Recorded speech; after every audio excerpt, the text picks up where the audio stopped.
नमस्कार, मैं हूं श्री नारायण तिवारी और आप देख रहे हैं नेशनल न्यूज। राष्ट्रीय स्वयंसेवक संघ के प्रमुख सरसंघचालक डॉक्टर मोहन भागवत ने जैसे ही हिंदुस्तान के रहने वाले सभी धर्मावलंबियों के डीएनए के बारे में, सबके डीएनए को एक होना बताया, मुसलमानों के ठेकेदार, मुसलमान वोटरों, मतदाताओं के ठेकेदार बौखला गए हैं। यह सच है, इतिहास गवाह है कि आक्रांता जो बाहर से आए थे अपने साथ 5-10 हजार 20 हजार की ही फौज लेके आए थे। वो सारे मुगल आक्रांता, सारे मुस्लिम अत्याचारी दुराचारी आक्रांता जो बाहर से आए थे वो अपने साथ 10-20 लाख फौज लेके नहीं आए थे।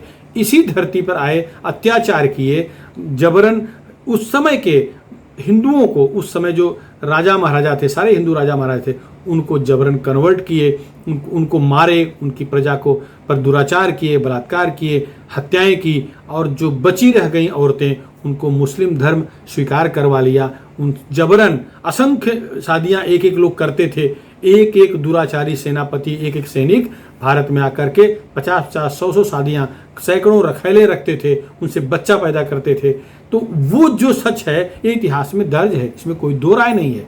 तो जो यहाँ पैदा हुए हैं उनकी दादियाँ, आजियाँ, नानियाँ, माएँ, जो भी उस समय रही होंगी दुराचारियों के पीरियड में, या उनके अब्बू, अब्बा, दादा, आज जो कह लें नाना नानी, वो सब हिंदुस्तानी थे। उनके सबके डीएनए एक हैं, डीएनए में कोई परिवर्तन नहीं हुआ। दुराचारियों के डर से, उनकी तलवार के डर से जो इस्लाम स्वीकार कर लिए, या प्रलोभन के डर से, या लालच में आकर के जो ईसाई धर्म मान लिए, उनका डीएनए चेक होगा तो सब के सब एक होंगे। न कोई उसमें हिंदू दिखेगा, न कोई मुसलमान, न ईसाई, सिख, जैन तो एकदम हिंदू ही हैं। इनके बारे में तो ये टेक्निकल नाटक किया गया है, इनके बारे में बौद्ध हिंदू ही हैं, इनको और कुछ कहना ठीक नहीं है।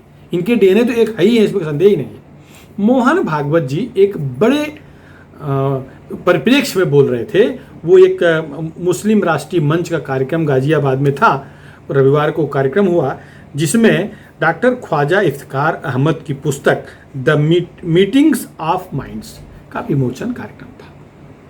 लगभग 90% श्रोता मुस्लिम भाई थे और विद्वान थे। पुस्तक के विमोचन में कौन आता है? गंवार, मूर्ख, अनपढ़ नहीं आते, सारे के सारे विद्वान थे, पढ़े लिखे थे, शिक्षित थे, और संघ विचार को सुनकर उस पर सोचने वाले थे, विचारक थे।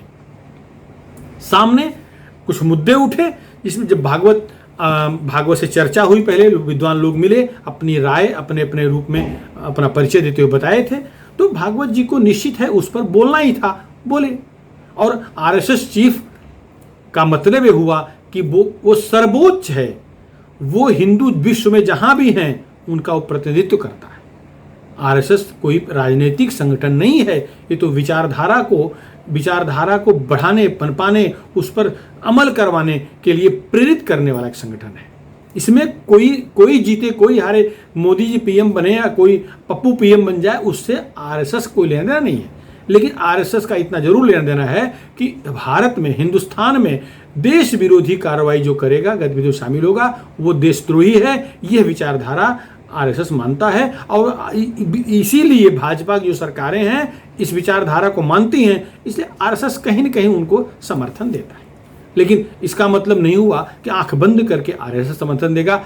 यूपी में कार्यक्रम था, योगी आदित्यनाथ लव जिहाद को लेकर के, या वहाँ जिस तरह से षड्यंत्र चल रहा है उसको एकदम नंगा कर रहे हैं, जेल में डाल रहे हैं, लेकिन कोई ध्यान नहीं। उनको जो कहना था, जो सच है, आरएसएस प्रमुख ने कहा।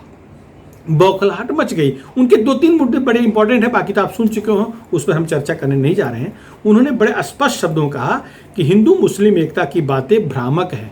हिंदू मुस्लिम एकता क्यों, जब हम एक ही है ना, हिंदू भी मुसलमान जब एक ही है, एक ही डीएनए, तो एकता वाली बात ही करना मतलब ये नहीं है कि दो लोग अलग है ही नहीं। उन्होंने कहा सभी भारतीयों का डीएनए एक है, चाहे वो किसी धर्म के पूजा किसी धर्म को मानते हो, किसी देवता को पूजा करते हो।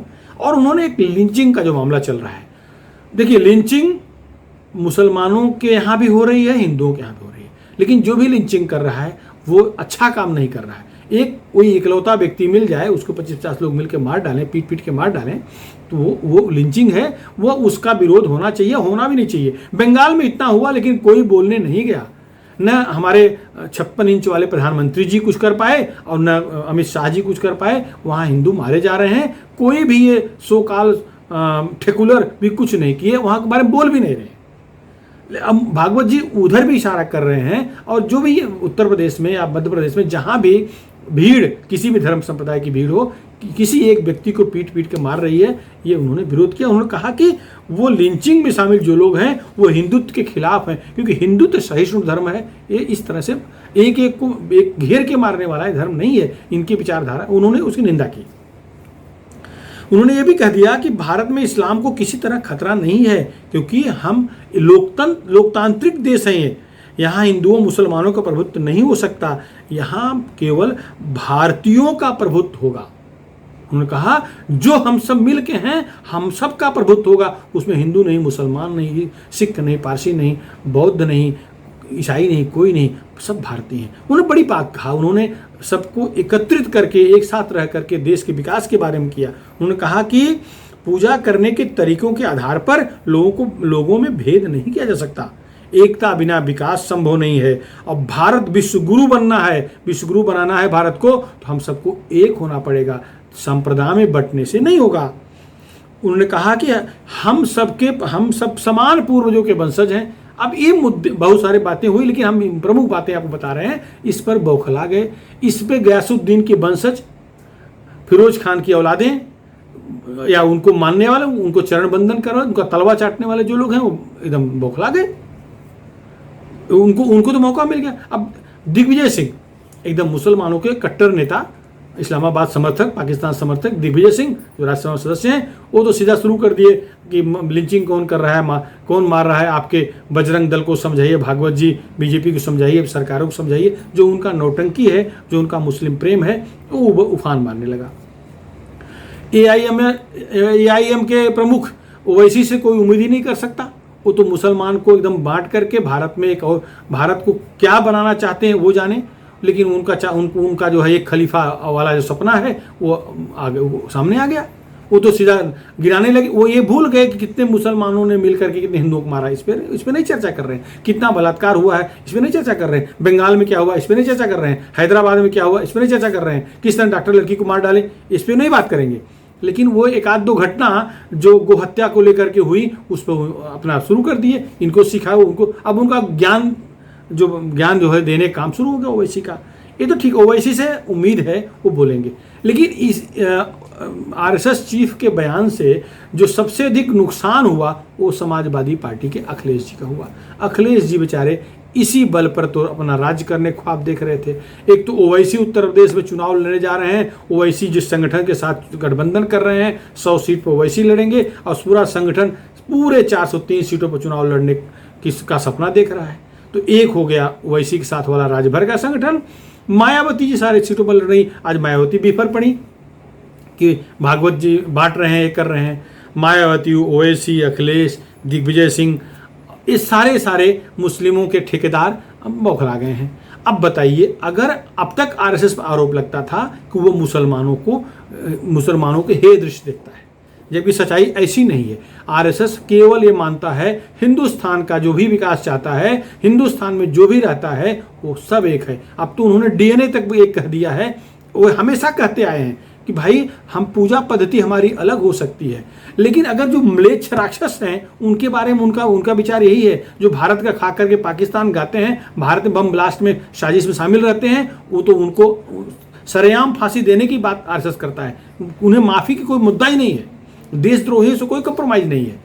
लेकिन जो अच्छे, जब चूंकि यही के वंशज हैं, हमारे ही पूर्वज, हम सबके पूर्वज एक हैं, तो आज पूजा पद्धति अलग हो गई। हिंदुओं में देखिए, कोई भगवान शिव को मानता है, कोई हनुमान जी को मानता है, कोई श्री राम को मानता है, कोई श्री कृष्ण को मानता है, कोई ब्रह्मा जी को मानता है, कोई शिव भगवान को ही मानता है। तो ठीक है, पूजा पद्धति देवता अलग हुए, इसका मतलब थोड़ी अलग हो गए, फिर भी सारे हिंदू एक हैं।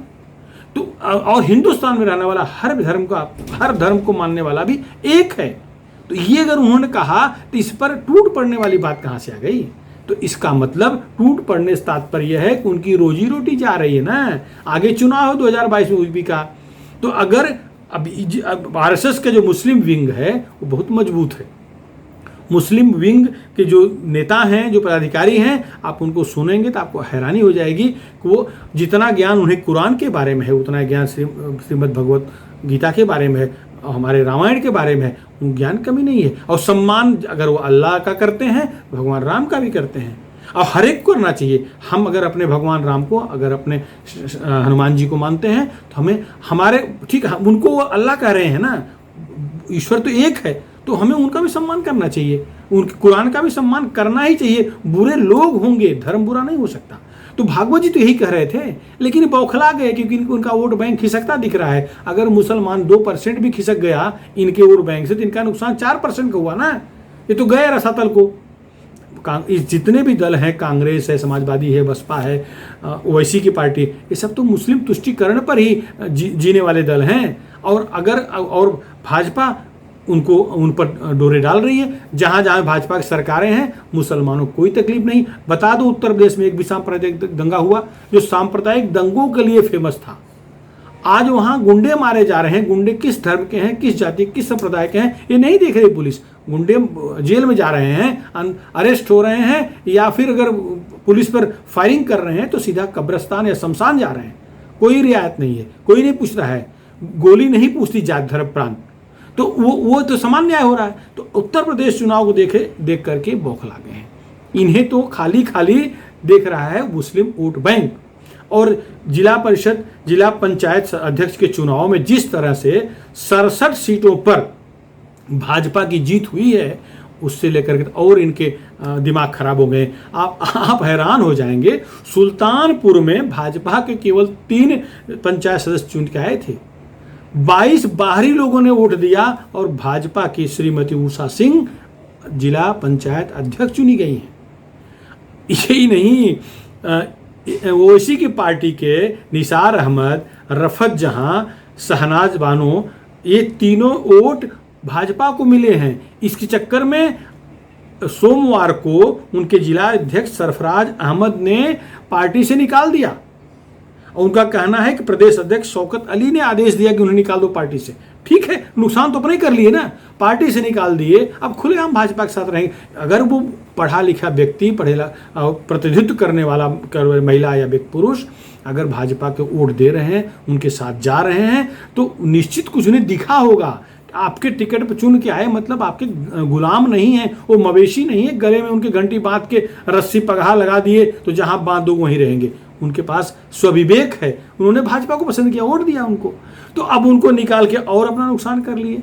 तो ये कुल मिलाकर के योगी आदित्यनाथ के बढ़ते प्रभाव, भारतीय जनता पार्टी के बढ़ते प्रभाव से जोड़ करके आरएसएस चीफ का जो है बयान देख रहे हैं। क्योंकि निश्चित है उत्तर प्रदेश में कार्यक्रम था, मुस्लिम बुद्धिजीवियों का कार्यक्रम था। अगर उसमें आरएसएस चीफ ने कहा है तो एक विचार बताया है, व्यक्त किया है कि आप सोचिए, हम सब एक हैं। अरे भाई, ओवैसी के भी परदादा परनाना हिंदू थे, ये तो स्पष्ट हो चुका है सबके। देखो, चेक करो, अलग नहीं हो।